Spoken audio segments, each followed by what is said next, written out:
1998 Chrysler Cirrus LXI 2.5 V6.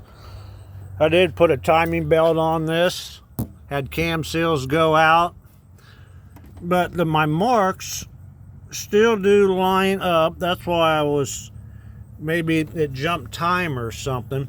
And I did mark it, and I've turned it over several times, and just a wire, and I use a yellow mark there, top dead center. But the distributor always came out down there. But if you look at these caps, these are the funkiest caps I ever seen. Number one, you know, that's one will have the wire out of there, and it's going to number one here. But it does go down right to there. So if you put that on there, that is timed right. So I'm certain I haven't jumped timing, and I haven't gotten to the crankcase sensor yet.